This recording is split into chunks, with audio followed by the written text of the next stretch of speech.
All right, geometry. We are on chapter 9, section 4, the tangent ratio. Now, before we actually start the section, I want to give you the big picture, which comes together at the end of section 9.5. So make sure you have your notebook out. Make sure you have your textbook out. This is 9.4, and we are going to start on page 488. And you are eventually going to copy down the core concept. But first, I want you to watch, then pause, and then copy it down. All right, so I had things for you to memorize, which we're going to get to in a little bit. You're going to have 3 more things and when I say memorize, I mean practice enough that you regurgitate. Just repeat it to yourself over and over again. And that's sine, cosine, and tangent, or really the abbreviations sine, cosine, and tan. Now, we are only going to be talking about tangent for the rest of this section, but I want you to at least get an idea of what they are. So let's say we have a triangle, and you could be at any angle you want. Although let's ignore the right angle for a bit. Trust me on this one. So let's say we're over here, and the general variable for an angle is theta, the Greek letter theta. It's like a 0 with a curly Q through it. If I asked you for the sine of this angle, first, you need to picture yourself backed in the corner. You need to picture yourself backed in the corner right here. Now, have you heard this before? You may have, and you may not have. SOHCAHTOA. SOHCAHTOA. Say it, SOHCAHTOA. The sine of an angle is the opposite over the hypotenuse. Again, you're going to pause, rewind, and copy it down again. The cosine, okay, so hold on. The sine of an angle is the opposite over the hypotenuse. The sine of theta, where you are, the corner you're in, whatever the book tells you to do, whatever corner you're in, the sine of theta is going to be the opposite over the hypotenuse. All right, well, let's now make our life a little easier. What if I said that this was a 7, 24, 25 right triangle? So you're backed into this corner, and I said, hey, what's the sine? Okay, it's the opposite. So you're going to have to look straight out, right? Opposite you. Remember, you're pretending you're in this corner. Over the hypotenuse. And the hypotenuse, of course, is 25. Now, the cosine is adjacent over hypotenuse. So let's say you're backed in this corner again. And I said, hey, what's the cosine? It's your adjacent. So what wall can you touch? This wall. So the cosine of where you're at is the adjacent over the hypotenuse. Same, 25. And then finally, the tangent. Today's lesson, the tangent is the opposite over the adjacent. So if you're backed into this corner, and I asked you, what's your tangent? It's the opposite. So what's across from you? Opposite over the adjacent. What's the wall right next to you that you can touch? The wall you can touch that's not the hypotenuse. All right, this is the one we're focusing on. So 1, repeat, SOHCAHTOA. Repeat, sine, cosine, tan. 2, go back, pause this, go back, and now copy it down so that you have the different parts. SOHCAHTOA, what it means. You can do it more neat than I am. I mean, I said them out loud.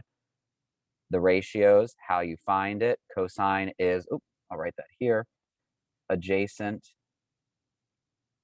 over hypotenuse. And then tan is opposite over adjacent. And that takes us to the core concept on page 388. So if you haven't done so yet, pause it, rewind it, meet me right now. All right, just because you have to regurgitate. What were the things we needed to regurgitate? 3, 4, 5, 5, 12, 13. You should be saying them and writing them with me. 7, 24, 25, 8, 15, 17, 9, 40, 41, X, X, X rad 2, X, X rad 3, 2, X. And then in no particular organization, because these are all organized, by the way. Leg, leg, hypotenuse, leg, leg, hypotenuse, leg, leg, hypotenuse. Sine, cosine, tan, sine, cosine, tan, sine, cosine, tan. Did you say it? Sine, cosine, tan. SOHCAHTOA. SOHCAHTOA. All right. Now, you have all the information. Let's focus on tan. Let's go to the bottom of page 488. Do number 1. Now, remember, you can read the example in your book. You can go to Big Ideas, to the Student Dynamic ebook, and watch the example there. You don't need me to repeat what is written and what can be said by someone else. For number 1, I want to teach you how to think about it. Because, it's easy to get very confused, but if you think about it as a story of being trapped in this triangle and putting yourself into different corners, it's not so bad. Okay, now, we're learning a lot about triangles, so make sure we follow the directions. Find the tan of J, so we actually say the tangent of J, and the tangent of K. Write each answer as a fraction and as a decimal. Okay, I'm going to get my calculator out. You are more than welcome to use Desmos. As a decimal rounded to 4 places. Okay, so again, we're finding the tan of J, so I'm going to circle that in blue. I'm actually going to get a red pen out, and we're going to find the tan of K. So what does that mean? If we're finding the tan of J, you are in J's corner. You're in J's corner.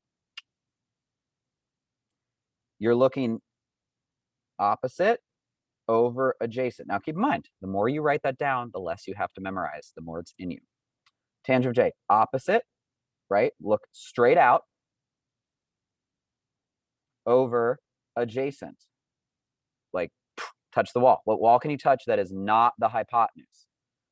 32. Now, of course, you could never leave it as 24 over 32. So let's simplify that by 8. 8 goes into 24 3 times. 8 goes into 32 4 times. Okay, as a fraction, and it also said as a decimal rounded to 4 decimal places. I don't know why, but you know what? Give the book what they want. As a decimal. So, well, it's obviously 75, but then for some reason it said 4 decimal places. So 1, 2 more. Okay. All right, but tangent of K, go into K's corner. Tangent of K, again, write it down so you don't have to memorize it. Well, rather struggle to memorize it. Opposite over, okay, what wall can you touch? That's not the hypotenuse. Adjacent. 24. 32 over 24. Now, in that case, we're going to still simplify by 8, and we get 4 over 3. All right, that's a fraction, and then they said to write as a decimal rounded to 4 decimal places. Oh, well, that's easy. 3 goes into 4 one time with a third, right? So we know that it just continues, but it only said to chop it off, truncate. There's an SAT word for you. Truncate it at 4 decimal places, so boom. Here's your other answer. All right, so what corner are you in? J, then K. Pretend to be in that corner. Look opposite, look adjacent, right next to you. What can you touch? Okay, you're going to do number 2. Answer that in Ed Puzzle. And now I am going to do number 3 for you on the bottom of page 489. Now this gets tricky. And one thing you could do wrong is not practice how to use the calculator. And I'll show you, but I can't touch your screen for you or your calculator.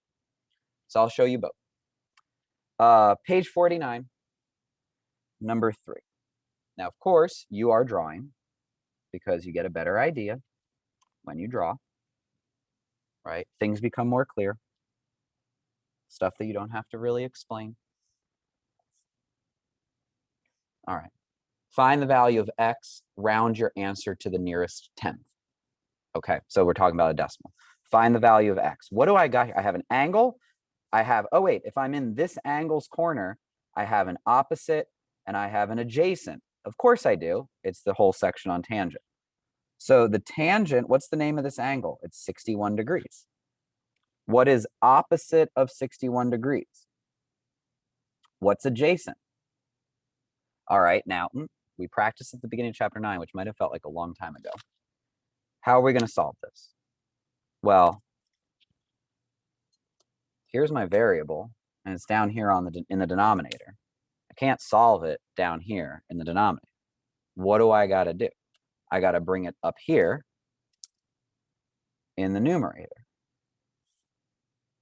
So x, I'm going to put this in for you just because it might help you understand it a little bit better.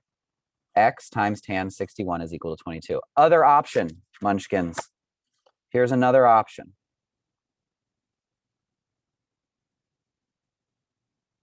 Oh, hey, here's a fraction. Boom. I made a fraction. How do we solve when we have one fraction equal to another fraction?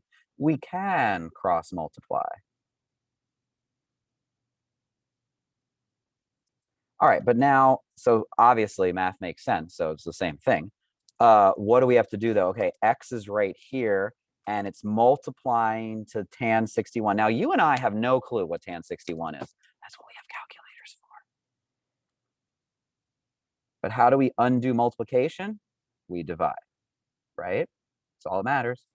So this is what I am going to put into the calculator. Notice that I keep writing degrees. This is going to help you out later next year when you get to it. Your habits will save you. All right, first off, if you have a calculator, any type of calculator, you need to make sure you have to find it, press mode, and make sure it's in degree, because it's degree. That's why it's important. This is where students make the mistake because they're not used to looking at the mode, even though their teacher, moi, reminds them almost every time. All right, so it said to round to the nearest tenth.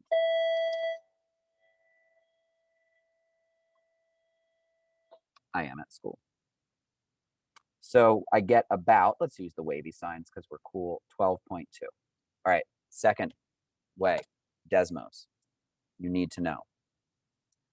Because if you're using Desmos, unless you know, you won't know. Oops, sorry, just need to make sure I'm not sharing. Mysis had my attendance up. All right.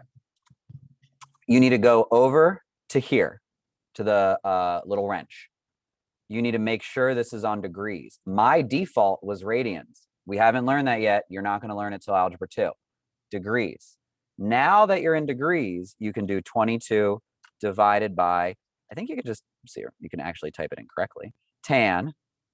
I would use parentheses just to make sure, 61 degrees, there you go, 12.2-ish, right? Round to nearest tenth. Now, what if we're not in degrees? What if we are in radians? You get another number. See that? That is not the right answer.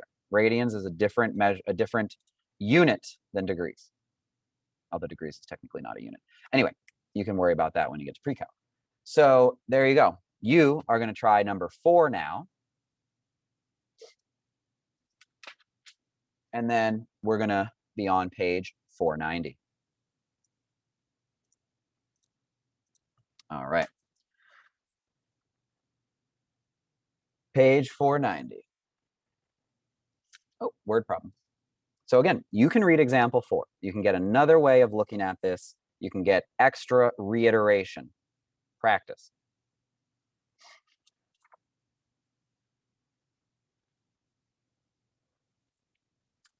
All right. You're measuring the height of a lamppost. Okay, so we're going to draw it, right? Height. I'm not an artist. I think you get the idea. If you want to be all creative about it, go for it. 70 degrees, 40 inches. All right, so I know what I'm going to do now because I don't need to read the word problem. It's a tangent thing, but let's just do it in case. You're measuring the height of a lamppost. You stand 40 inches from the base of the lamppost. You measure the angle of elevation. Elevation. You're standing there, although you have to pretend your eyeballs are on the ground. when you get to algebra 2, actually, they don't pretend that anymore. You actually have to take into account your height. It's not bad. But in geometry, let's make it simple. Your eyeballs are on the ground. The angle of elevation is how much you go like this. You crane your neck. Okay, angle of elevation from the ground to the top of the lamppost to be 70 degrees. I guess your neck is very good at figuring out 70 degrees or what degree your neck is craned at. Find the height of the lamppost to the nearest 10th. Okay, cool. So we're here, we're looking up, it's 70 degrees. We have an opposite, we have an adjacent, because of course we do. It's the tangent section. The tan of 70 degrees is equal to something opposite over adjacent. Opposite over adjacent, okay. Now, this is h. Here's our variable. So I don't really need to go through what I did before. Now, you can always put it over 1 and cross multiply. But I'm going to say, oh, the variable is being divided by a number. How do I undo division? I multiply. So these cancel out because 40 over 40 is 1. So I have 1h. I'm looking for just one of those h's. Okay. And then you can go to Desmos, or you can go to your calculator and type it in. And it says round to the nearest 10th. So, sorry, rounded. No, it does not. It says round to the nearest inch. That means whole number. So you're going to type that into Edpuzzle, and then we're going to practice together in class.